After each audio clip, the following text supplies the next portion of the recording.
कि एक team work है। जब टीम होती है तो आप सक्सेसफुल होते हो, अकेला बंदा कुछ नहीं कर सकता है। तो ये श्रेय पूरी मेरी टीम को जाता है।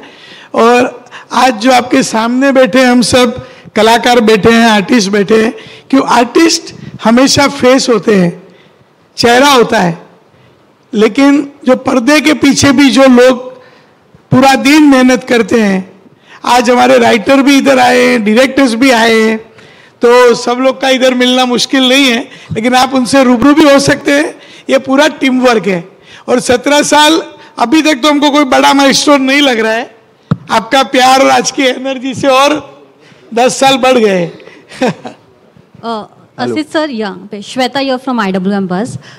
सर मैं आपसे जानना चाहूँगी, ये 17 साल में सबसे बड़ा चैलेंजिंग पार्ट आपके लिए क्या था? दया को वापस लाना है या फिर पोपट भाई की शादी करवानी है? पोपट भाई की शादी तो कभी भी हो सकती है, वो उसकी कुंडली का प्रॉब्लम है, मंगल है इनको। लेकिन देखिए, चैलेंज तो डेली सीरियल में रोज आती है, रोज कुछ ना कुछ होता है। सीधा मेरा फोन पे मैं अलाउ नहीं बोलता हूँ, क्या हुआ तो चैलेंज तो रोज आती है। लेकिन ऑफकोर्स ये दया का ना होना एक बड़ी चैलेंज है। और दया जैसी जो किरदार है, जो उससे जो एक लेवल पे शो पे जो उसने आके परफॉर्म किया है, तो उसके जैसा कोई ढूंढना वो बहुत मुश्किल है। वो शायद मुश्किल नहीं, मैं तो बहुत, पता नहीं, भगवान का भी इच्छा होगा कोई जल्दी मिल जाए तो मैं दया को लेके आऊँ, क्योंकि अभी उनका निजी जिंदगी है, वो अभी नहीं कर सकते हैं। हम तो चाहते हैं कि भाई वो ही आ जाए। तो बिना दया भी मेरी टीम ने जो मुझे सपोर्ट किया, खास करके जेठालाल बापूजी, क्योंकि जो अगर हरा भरा रहता था दया के साथ, वो उन्होंने जो अपनी बिलीफ रखी कि नहीं नहीं ये तो नहीं, अहमदाबाद है भाई 7-8 साल से तो वो एक बड़ी चैलेंज है। और मैं दर्शकों को बार बार कह चुका हूं कि भाई दया को लेके आएंगे, दया को लेके आएंगे। कुछ ना कुछ तकलीफें आ जाती हैं जिसकी वजह से, और दया भी मिलना इतना मुश्किल काम है, क्योंकि लोगों के माइंड में उनकी मेमोरी सेट हो चुकी है। तो बस वो एक चैलेंज है जिसको मुझे लगता है कि आप लोग का प्यार, ईश्वर का आशीर्वाद से वो चैलेंज में पास हो जाऊं। Hello everyone, Aqib this side. सबसे पहले तो हैप्पी 17th बर्थडे। मेरा सवाल अजय सर आपसे है कि brand is always superior to product. So इस केस तारक मेहता के केस में आपको क्या लगता है कि तारक मेहता जो शो है वो सुपीरियर है ब्रांड से? कहीं ना कहीं चैनल को भी जाना जाता है तारक मेहता के नाम से, आप इससे सहमत हैं? कोई भी चैनल का ब्रांड बनता है चैनल पे जो शोज आते हैं उससे। तो चैनल पे, सब टीवी पे लास्ट 17 सालों से तारक मेहता नंबर 1 शो रहा है। तो तारक मेहता ने सब टीवी को ब्रांड बनाया है। तो सब टीवी का जो एक दुनिया को हंसाने वाला चैनल करके जो एक छवि बनी है, इसमें तारक का बड़ा हाथ है। तो इसमें हम लोग जब ये साथ में काम करते हैं तभी ये नहीं सोचते कौन बड़ा है कौन छोटा है। जब ये साथ में रहते हैं तभी साथ में रहते हैं और साथ से सब बड़े हो जाते हैं। तो उस हिसाब से मेरा ये कहना है कि सबसे बड़ा चैनल होता है। आप में कोई भी टैलेंट हो, कुछ भी हो, तो एक प्लेटफॉर्म तो चाहिए ना। ये प्लेटफॉर्म है जिसके ऊपर हम लोग बैठे हैं। तो ये सब टीवी हमारे लिए एक प्लेटफॉर्म है। अगर वो प्लेटफॉर्म ना होता तो क्या घर में तो एक्टिंग करके नहीं कर सकते थे तो सब टीवी सबसे बड़ा प्लेटफॉर्म होता है। उनको तो बहुत सारे शोज मिल जाएंगे, हमको सब टीवी की जरूरत है और हमारे लिए वो, हम उनका बहुत मान रखते हैं, इज्जत रखते हैं।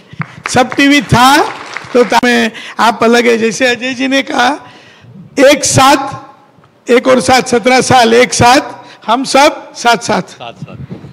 हेलो, एक मिनट में जरा, सभी कलाकारों ने अपने अपने मत व्यक्त किए हैं।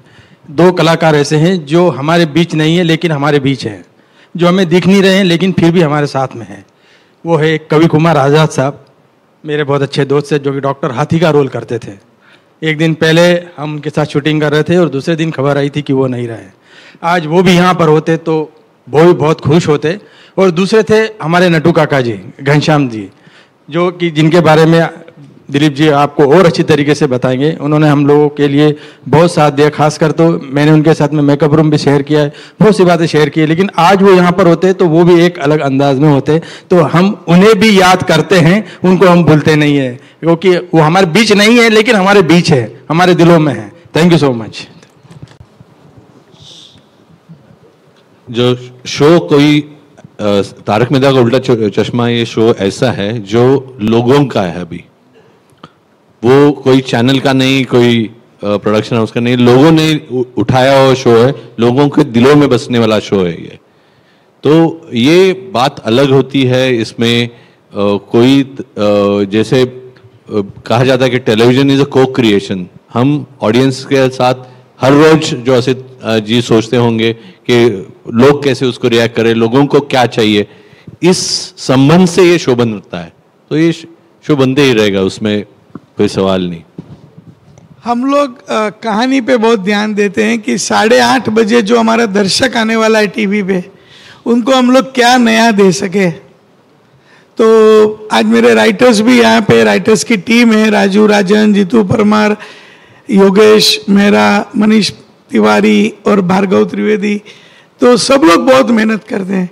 वो स्क्रिप्ट जब डायरेक्टर के पास जाती है वो अपनी मेहनत करते हैं, फिर आर्टिस्ट के पास जाती है वो तो एक अलग ही तड़का लगाते हैं। तो ये सबकी मेहनत है, क्योंकि हम सबके अंदर अभी एक चीज कॉमन है कि हम जो भी कर रहे हैं, जैसे अजय जी ने कहा ये शो ऑडियंस का है, तो हम हमारे ऑडियंस को नाराज नहीं कर सकते।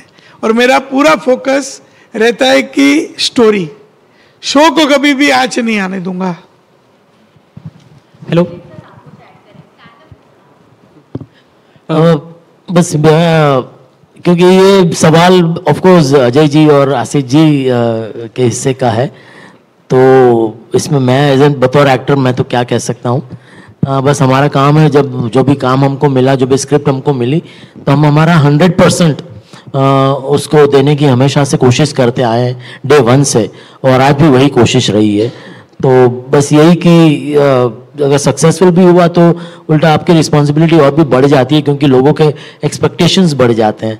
तो हमने आज तक कभी भी हमने ये ऐसा एक भी दिन ऐसे हल्के में नहीं लिया है कि चलो ठीक है अब तो हम सक्सेसफुल हो गए, हम बहुत सुपरहिट हो गए तो अभी थोड़ा ठीक है चलता है। ऐसा आज तक हर एक लाइन के पीछे, हर एक सीन में हम जैसे आसिफ भाई मेहनत करते हैं राइटर्स के साथ बैठ के, एक स्क्रिप्ट जब आती है तो हमारी ओर से भी हमारे मतलब एक्सपीरियंस के हिसाब से हमको लगता है कि हाँ एक कोई पंच अगर सूझता है तो इसको ऐड कर सकते हैं क्या, डायरेक्टर को हम पूछते हैं कि भाई ये ऐसा कर सकते हैं क्या, ये ऐसा अगर अच्छा है तो हम करते हैं। तो ऐसे छोटी छोटी चीज़ों से comedy, of course improvisation is also very integral part of comedy.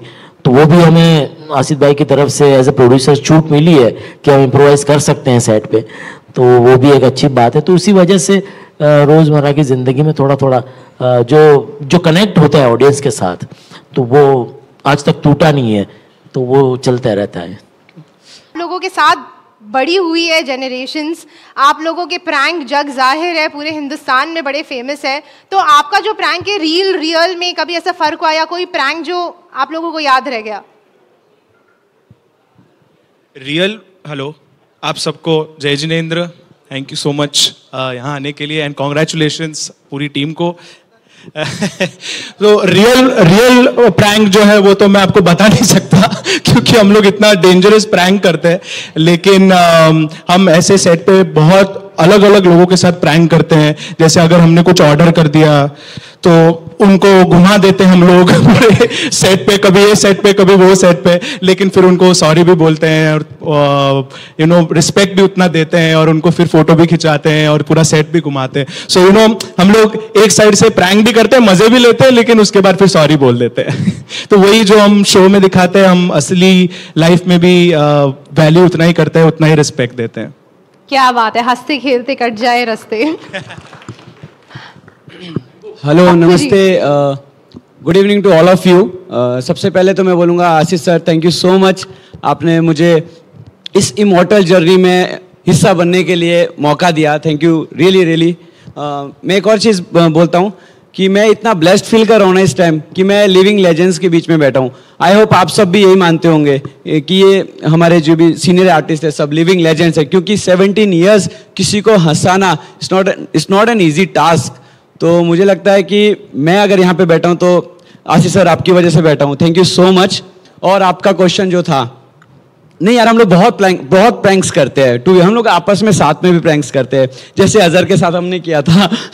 हम लोग इसको भूतों से बहुत डरता है ये, तो हम लोग इसके साथ हमने एक या इसके बैग में कुछ रख दिया, कि जैसे नींबू रख दिया, कुछ रख दिया, तो इसे डर जाता है कि ये कहाँ से आया। तो हम ऐसे बहुत सारे प्रैंक्स करते हैं। खुशी के साथ हमने बहुत प्रैंक्स किए। खुशी अपना एक्सपीरियंस खुद बताएगी। सबसे पहले नमस्ते आप सभी को, और सबसे पहले आप सभी को कॉन्ग्रेचुलेशंस बोलना चाहूँगी और धन्यवाद बोलना चाहूँगी आशीष सर को कि sir thank you so much. And जैसा आपका सवाल था, तो जब मैंने ज्वाइन किया तो ये सब हम रियल लाइफ टप्पू सेना ही हैं। ये चारों मिलके इतना प्रैंक करते थे मेरे साथ, मैं बोल नहीं सकती हूँ, but they are fun. And मैं एंड में रहती थी कि अरे क्या चल रहा है ये। फिर एकदम एंड में जब मैं एकदम पूरी वो हो जाती थी, उसके बाद रिवील करते थे कि okay we are doing prank. तो इनके प्रैंक तो बहुत, और ये लोग प्रैंक स्टार है इंडिया के, मैं ये बोला मेरा एक्सपीरियंस है ये। सो ये बहुत प्रैंक करते हैं, और लेकिन बहुत मजा भी आता है। सो पहले ये चारों मिलके मुझ पे करते थे, अब मैं इनका हिस्सा बन के अब हम पांचों मिलके सब पे करते हैं। So it all fun. Thank you. क्या बात है, पूरी सेना सब पे भारी, दैट शुड बी द। मैं एक चीज बोलना चाहूंगा। हेलो एवरीवन, जैसे आपने बोला कि हम यहाँ पर 17 साल से बड़े हुए, तो मैंने और समय ने मतलब it's been 17 years and we would like to thank Asif sir for this. जो हमारे जनरेशन के बच्चे हैं वो आज कहीं ना कहीं खुद को शायद वो फोटोज में देखते होंगे या एल्बम्स में देखते होंगे, लेकिन आज मैं और समय इतने प्रिविलेज है कि हम खुद को, जब भी हमें खुद को देखना होगा, हमारा बचपन देखना होगा, तो हम हमारे पुराने एपिसोड्स लगा के देख सकते हैं खुद को, और वो मोमेंट्स जो है जो हमने देखे हैं, जो एंजॉय किए। So it's really really really thankful Asif sir, thank you so much. मैं मेरे तरफ से और समय की तरफ से, हम दोनों की तरफ से आपको बहुत बहुत बहुत शुक्रिया अदा करना चाहूंगा। And to the whole team, Dilip sir, Shyam uncle, everyone, जिन्होंने हमारे बचपन से लेके हमें इतना गाइड किया। आज 17 साल, हम खैर जो भी हमारी एज है, लाइक 20, 25, 30, जो भी एज है हमारी वो भी बता दे। तो 17 साल जितना, मतलब जितने मंदार अंकल है, सोनालिका दीदी है, Amit uncle, each and everyone, Munmun दीदी, तनुज भाई, शाह अंकल, एवरीवन, तन्मय भाई, thank you so much everyone, and thank you so much audience for loving us, and thank you so much. एक गोगी जब छोटा था उसके साथ मैंने प्रैंक किया, तो पता नहीं उसको याद भी होगा कि नहीं। वो कुछ 4 साल का था, 4-5 साल का, और गणपति का हम शूट कर थे सीक्वेंस। तो गोगी ऐसे थोड़ा सा पीछे खड़ा था, छोटा सा, तो उसकी मम्मी साइड से उसको बोल रही थी आगे जा आगे जा आगे जा आगे जा। तो मैंने ऐसे आंख के कोने से देख लिया उसको, मैं उसको पीछे से उसका शॉट पकड़ लिया, और वो जाना चाह रहा है, वो बेचारा इतना छोटा था, उसको समझ में ही नहीं आ रहा है क्या हो रहा है। मम्मी बोल रही आगे जा आगे जा। फिर मैंने उसको छोड़ दिया, जा जा बेटा जा आगे जा। पता नहीं याद है तेरे को। हमने समय के साथ एक और प्रैंक किया था। जब पहला नया नया शो था, तब हमें ऐसा हुआ था कि हम इजिप्ट जा रहे घूमने। तो पहले जो हमारे पुराने फ्रेंड्स थे, तो समय बहुत छोटा था, तो हमने मिलके समय को बोला कि हमें फ्लाइट से जाना है, लेकिन फ्लाइट जो है वो पानी के अंदर से जाएगा।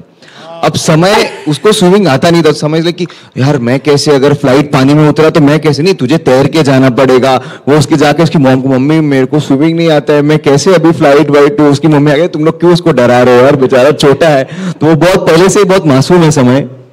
लेकिन सर मुझे वो चीज़ तो किस्सा याद नहीं है, क्योंकि मैं बहुत छोटा था। मुझे एक किस्सा बहुत याद है, और वो मेरे लाइफ में बहुत इम्पैक्टफुल रहा है। मेरा और दिलीप सर का सीन था, और मैं उनके घर पे था, और तभी वो फेमस उनकी लाइन के साइनिस्ट को साइनिस्ट क्यों कहते हैं, ये हम शूट कर रहे थे। और तभी हम लोग शूट कर रहे थे, और हम लोग दोनों को इतना मजा आया कि दिलीप सर ने मुझे बहुत अप्रिसिएशन दिया, और मेरा अप्रिसिएशन सुनकर पूरी यूनिट ने ताली मारी थी यार। तो वो मेरे दिमाग में रह गया यार, कि मतलब मैं इसी के लिए यहाँ पर हूं, कि मैं सर के वर्ड्स बहुत इंपॉर्टेंट है मेरे लिए। सो मैं एक्चुअली मैं अभी भी फिलहाल I am very tongue holder, मैं बहुत टंग होल्ड कर लेता हूं जब भी सर के साथ बात करता हूं। लेकिन जैसे अजहर ने बोला, ईच एंड एवरी वन यहां पर जितने भी प्रेजेंट है, सब लोग ओपिनियन देते हैं, और बहुत ही स्ट्रांग ओपिनियन देते हैं। इनफैक्ट आर्टिस्ट तो देते ही है, लेकिन हम लोग क्योंकि बचपन से यहां पर है, तो स्पॉट दादा, लाइट दादा, वो लोग भी अपने ओपिनियन दे देते हैं। तो उनका भी एक अलग मजा। Yes yes absolutely. Thank you so much, thank you. क्या बात है। जब भी हम सीन, बहुत मजा आता है जब भी हम सीन करते हैं तब। पहले तो मैं थैंक यू करना चाहूँगा आसिफ सर को, कि thank you so much sir, आपकी वजह से मैं इधर हूँ। Thank you very much. और मेरे दोस्त मुझे काफ़ी सपोर्ट करते हैं, जब भी सीन होता है, जब भी हम सीन करते हैं तो भी इतना मज़ा आता है। जब वो प्रैंक में तो मेरे साथ इतने प्रैंक्स हुए हैं कि मैं क्या बताऊं। मुझे ये बोला जाता है कि एक ऐसी वेबसाइट है जिसपे हम सब कुछ पता चल जाता है कि तू कहाँ बैठा है, तूने कौन से कलर का शर्ट पहना है, तूने कौन से कलर की पैंट पहनी है, तो हम इसमें तेरा नाम डालेंगे तो सब कुछ आ जाएगा कि इसमें क्या है क्या नहीं। तो मैं उतना डर गया था उस दिन कि बट बहुत मज़ा आता है सबके साथ सीन करके। और thank you so much Asif sir कि आपने मुझे इतना सपोर्ट किया, और थैंक यू सो मच आप सभी को। Thank you. सबसे पहले आप सभी को नमस्कार। तारक मेहता का उल्टा चश्मा आज 17 साल पूरे करके 18th ईयर में जा रहा है, इसलिए आसिफ भाई को और पूरी टीम को, राइटर्स को, डायरेक्टर्स को हार्टिएस्ट कॉन्ग्रेचुलेशंस। इनोसेंस की बात की आपने, बहुत ही शो का आई थिंक बैकबोन है इनोसेंस। 28 जुलाई 2008 को एक अगर बच्चा पैदा हुआ होगा तो आज वो 17 साल पूरा करके 18वें साल में यानी मे बी 11th या 12th में गया होगा। तो उस बच्चे ने भी काफ़ी मैच्योरिटी गेन की होगी, लेकिन हमारे शो का सबसे बेस्ट और सबसे की इंग्रेडिएंट है वो इनोसेंस, जो 2008 में भी थी, आज भी वही बरकरार रही है। So the entire credit goes to each and every actors, apart from actors, Asif भाई, जिन्होंने ये हमेशा अपने जहन में रखा है while going through the scripts कि किसी कैरेक्टर की इनोसेंस कहीं पे भी मिस ना हो जाए। So I'm thankful to Asif भाई, I'm thankful to दिलीप भाई, to each and every actors, क्योंकि 2008-9 में मैं भी शो में छोटे मोटे कैमियोस करने आया करता था। मैंने रिक्शा वाले का भी रोल किया है, मैंने पुलिस इंस्पेक्टर का भी रोल किया है। तब ये लगता था कि इतने बड़े शो में यार मुझे कब चांस मिलेगा। So by the grace of God and Asif भाई इस कैरेक्टर को परमानेंट बना लिया। आप सबका बहुत प्यार मिला है, so thank you so much and once again thank you so much. Thank you. हाय गलती से मिस्टेक हो गई। बड़ा फेमस है, बड़ा सबके एकदम लबों पर है। कभी ऐसा आम खास होता है कि लोग आपको कहते हैं एक बार कह के सुनाइए? तू बसुन मत बोल वंदन ने। So thank you so much everyone यहाँ पे आने के लिए। I am really happy to be a part of this show with all these actors. Thank you Asif ji, thank you to each and every one over here कि मुझे chance मिला कि बचपन में ये शो देखती थी and now I'm a part on the screen. So it's a privilege to be a part of such a legendary show. And जैसे आपने बोला गलती से मिस्टेक, तो ये मुझे हर बार मैं जहाँ पर भी जाऊँ, सेट पे रहूँ, सोशल मीडिया रहे या मैं किसी से मिलूँ, तो मुझे यही आता है सामने से। और बच्चे से लेके हर एक जन यही बोलता है कि एक बार वो बोल के दिखाइए ना, गलती से मिस्टेक हो गई, सॉरी गलती से मिस्टेक हो गई। तो मुझे ऐसा लगता है कि मैं कभी कभी नींद में भी मेरे सपने में वही आता है कि गलती से मिस्टेक हो गई, गलती से मिस्टेक हो गई। तो आई एम लाइक कि इतनी आदत पड़ चुकी है उस डायलॉग की अभी मुझे कि कहीं मैं रियल लाइफ में भी मैं वही सिर्फ सॉरी ना बोलूँ, आगे वो भी निकल जाता है गलती से मिस्टेक हो गई। सो ये हर एक लाइन हर एक एक्टर की कितनी फेमस हुई है, मतलब हर एक का एक तकिया कलाम है जो फेमस हुआ है, इतना ये शो चला है और इतना लोग प्यार करते हैं। So thank you so much to everyone over here for loving this show so much. क्या बात है।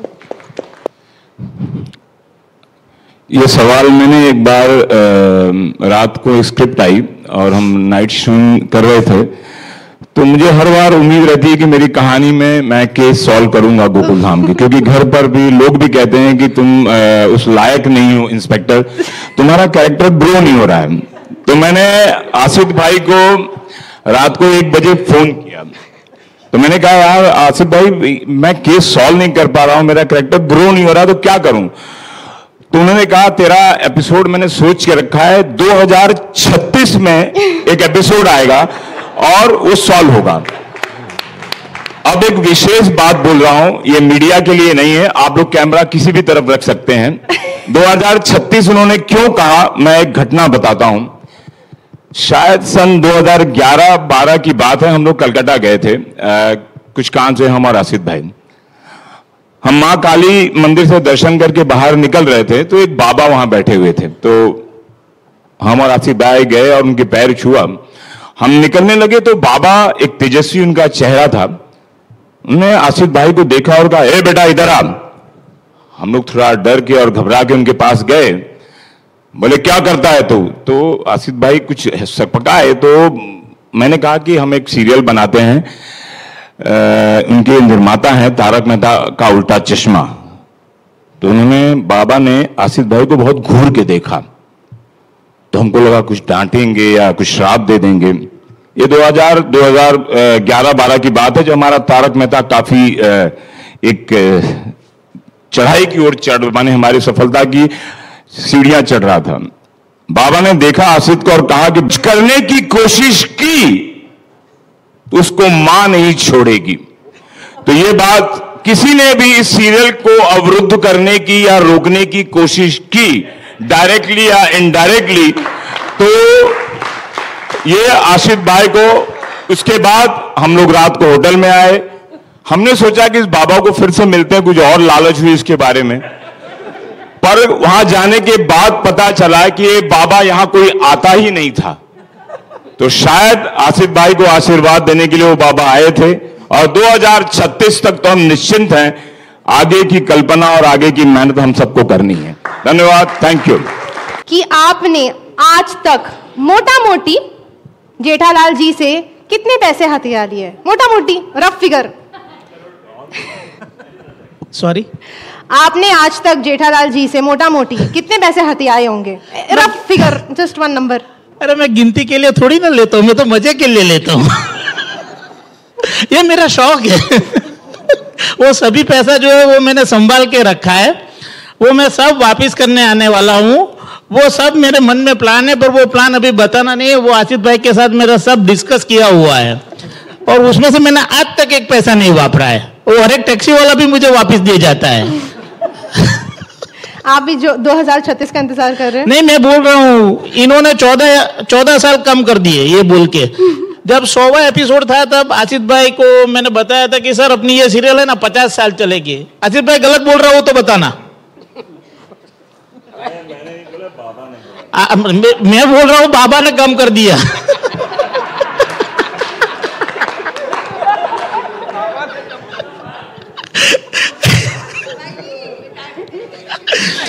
पर वो बाबा के रूप में सुंदर ही था वहां पे। मैं आपको बता दूं, बाबा का मजाक न उड़ाएं। मैं आपको बताऊं, वो बात सत्य हुई है। मैं कहना नहीं चाहता। कुछ लोगों ने कोशिश की थी, माने मेहनत करके हमारे शो के लिए कमेंट में ट्रोल करके नेगेटिव बात करने की। कुछ लोग बहुत तकलीफ में हैं जिन्होंने कोशिश की थी। मैं कहना नहीं चाहूंगा ऐसे शुभ अवसर पर, और उस बाबा का मजाक न उड़ाइए। 2036 तक मेहनत शांतिपूर्वक करते रहिए भिड़े जी, और कोशिश भी। ये जो आपने बात कही ना, उसके लिए वो कहते हैं कि झाड़ पर बेर है। जब पहली बार हम अहमदाबाद शूट करने गए थे तब हमारे अशोक भट्ट साहब भी थे, सर को याद होगा। और उन्होंने भी जब शायद एक पहली जो पार्टी थी तारक मेहता साहब के जन्मदिन की थी, वो जो अहमदाबाद में थी, उस टाइम पे हमारे अशोक भाई भी आए थे और उन्होंने बहुत प्यार से आसिफ भाई को आशीर्वाद दिया था। उसमें उन्होंने बोला था यावत चंद्र दीवा करो। उन्होंने आसिफ भाई को ऐसा आशीर्वाद दे दिया था कि जब तक सूरज चांद रहेगा तुम्हारा ये काम चलता रहेगा। शायद उनको याद हो तो आसिफ भाई को हमारे अशोक भाई ने बोला था। और मज़ेदार बात यह है कि बहुत एक अच्छी जर्नी मेरे लिए तो रही कि एक अहमदाबाद से आता हूँ। एक बार बहुत मज़ेदार बात हो गई थी कि मैं लकड़िया पुल से जा रहा था बाइक पे, और पीछे से एक आदमी आया, एकदम सटाक से आगे आके मेरे आगे खड़ा रह गया और एकदम घूर के मुझे बोला कि क्या समझता क्या है अपने आप को तुम? क्या हुआ? आइंदा ऐसा अहमदाबादी का रोल नहीं करना, पैर ही दिशा जतोरे। तो मतलब आप नहीं मानोगे, 2-3 साल तक तो अहमदाबाद में भी लोगों ने ऐसा समझ लिया कि मैं अहमदाबाद को बहुत खराब तरीके से रिप्रेजेंट कर रहा हूं। हर एक सालों को ऐसा लगने लगा था कि हमारा खराब चरित्र चित्रण हो रहा है। इतना इंटेंसली लोग मेरे साथ जुड़ गए थे। और वो लकड़िया पुल पे मुझे ये अनुभव हुआ था। मतलब कहने का ये है कि लोग इतने अटैच हो गए उस टाइम से ये सीरियल के साथ कि जिसकी बात नहीं कर सकते। और मैं आसिफ भाई का बहुत बहुत शुक्रगुजार हूँ, दिलीप सर का और पूरी टीम का शुक्रगुजार हूँ कि मैं मेरी बहन के साथ बचपन से थिएटर करता था, बचपन से उसके साथ मेरी जर्नी रही थी। और वो journey Ashish sir thank you, आपकी वजह से जो मेरी वो जर्नी थी वो कायम रही। और ऐसा किसको मिलता है कि अपनी बहन के साथ इतनी लंबी सफर वो तय करे। और आज भी बहन नहीं है तो भी मैं यहाँ परफॉर्म कर रहा हूँ, पर ईश्वर की कृपा से बहन के साथ परफॉर्म करने की जो मैंने मजा ली है, हर एक पल दिलीप सर, मैं, बहना, बाकी सब लोग, तो ईश्वर की कृपा रही, वो सत रहा। बहन के साथ ही परफॉर्म करते करते ये जो जर्नी थी उसमें आगे बढ़ने की। तो मैं पूरी टीम का शुक्रगुजार हूँ जो अभी यहाँ है, जो पहले जर्नी में साथ रहे, भी ऊपर से हंस रहे होंगे कि आज भी हम उनकी प्रेरणा से सबको हंसा रहे। और ऐसा हर एक एक्टर के नसीब में नहीं होता कि ऐसा परिवार मिले। और मैं आप लोगों के साथ में हूँ, सब हमारे साथ हूँ। मैं बहना को भी बहुत मिस कर रहा हूँ और ये जर्नी शानदार रही। Thank you. क्या बात है, जोरदार तालियां लेडीज एंड जेंटलमैन।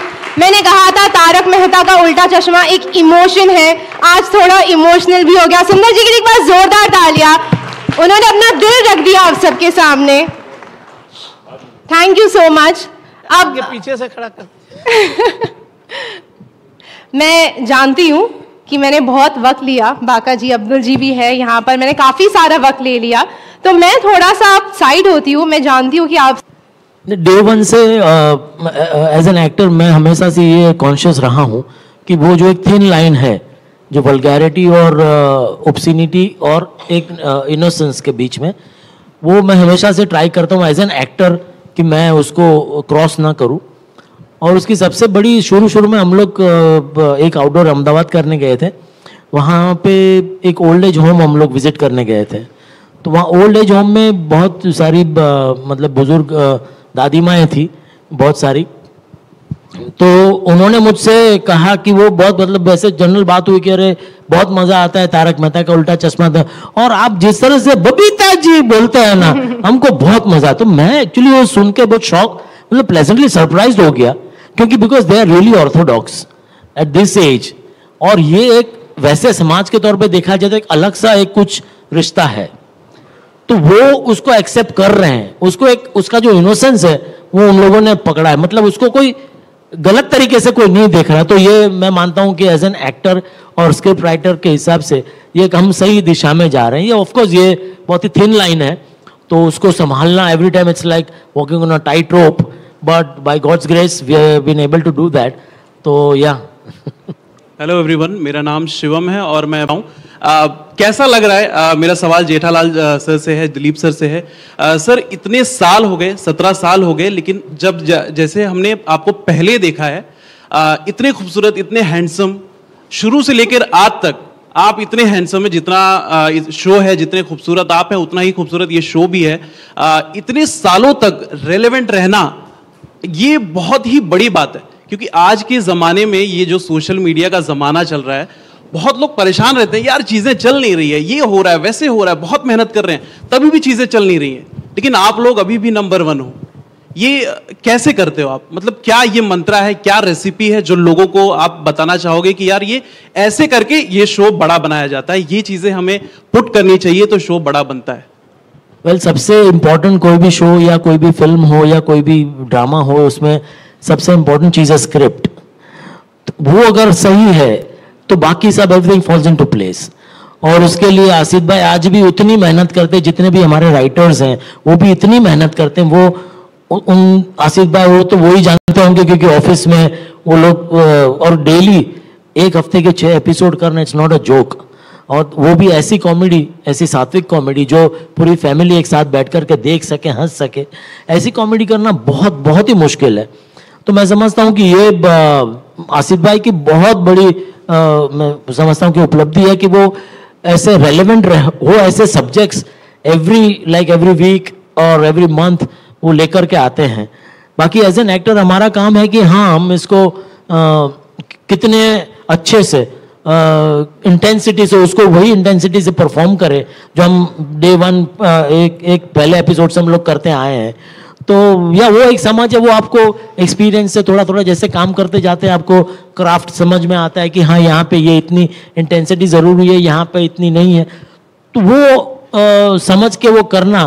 तो आई थिंक वो सब जैसे आसिफ भाई ने कहा, it's of course a team work और सबकी मेहनत इसमें लगती, कोई एक किसी का वो नहीं है कि डायरेक्टर भी है, राइटर भी है। सबसे पहले ऑफ कोर्स राइटर है, फिर डायरेक्टर है, फिर हमारे प्रोडक्शन वाले हैं कि जो चीज़ें प्रॉपर्टीज वगैरह सेट में सीन में जो मिलती है वो टाइम पे मिले, और जो डायरेक्टर जो सेट पूरा कोरियोग्राफ करता है, पूरा सीन कोरियोग्राफ करता है, सब आर्टिस्ट की आपस में जो अंडरस्टैंडिंग है कि हाँ भाई ये सीन को हम इस तरह करते हैं या उस तरह करते हैं, कोई ईगो प्रॉब्लम नहीं है।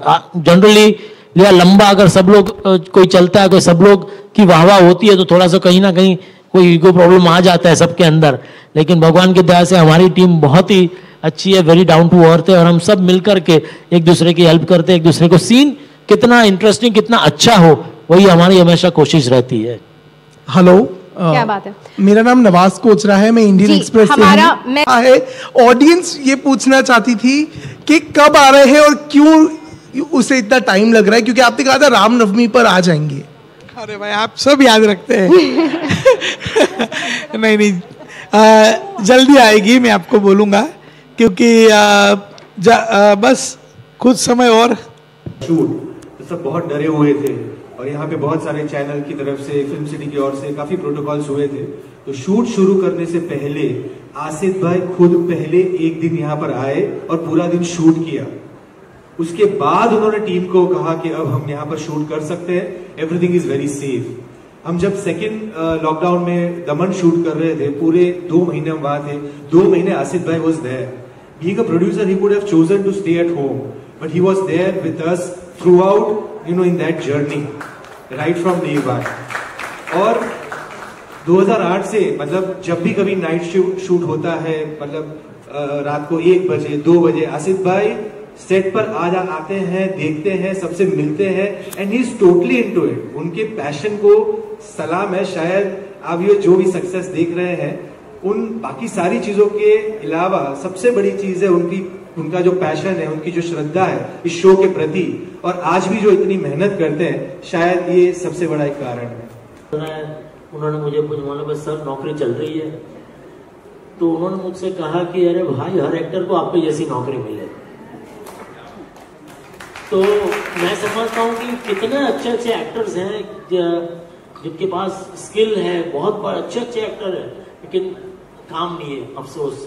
और आज भगवान ने हम सबको ऐसा काम दिया है तो जहाँ पूरी दुनिया में आप अपना हुनर दिखा सकते हैं, लोगों में खुशियां।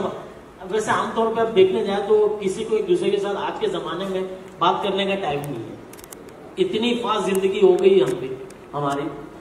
जब कोई अननोन आदमी आपको आके मिलता है, आपको देख के एक तो सबसे पहले उसके चेहरे पे स्माइल आती है, वो इतना खुश होता है आपको देख के, तो ये भगवान की कितनी बड़ी कृपा है कि उन्होंने हमें ऐसा काम दिया है। तो इसको ठुकरा के कहाँ जाएंगे भाई? ये तो बेवकूफी हो जाएगी अगर ऐसे इसको ठुकरा के जाएंगे तो। और एक बात मैं कहना चाहूंगा, एज एन एक्टर, हर एक एक्टर का अपनी फील्ड में एक सपना होता है कि मैं मेरे पसंदीदा एक्टर के साथ काम करूं। ये एक ऐसा प्लेटफॉर्म है जहाँ पे इंडस्ट्री के एक्टर्स हमारे साथ परफॉर्म करके गए, यहाँ तक कि अमिताभ बच्चन जी भी यहाँ पे आके गए, तो हमें कहीं जाने की जरूरत नहीं पड़ी। सलमान जी है, अमिताभ बच्चन जी है, अजय देवगन जी है, शाहरुख जी है, हर कोई आके यहाँ पे आके परफॉर्म करके गया है, यहाँ पे आके शो का हिस्सा बन के गया है। तो मेरे हिसाब से ये, और जैसे मैं एक और बात कहना चाहूँगा, किसी इन्होंने पूछा था कि यहाँ पे कोई फिल्म बनेगी क्या तारक मेहता पे। Every film has a climax, Tarak Mehta does not have any climax. तो तारक मेहता पे शायद फिल्म नहीं बने तो बेटर है, लोग का ये सिलसिला जारी रहेगा। शायद मेरा बेटा भी बाद में ज्वाइन कर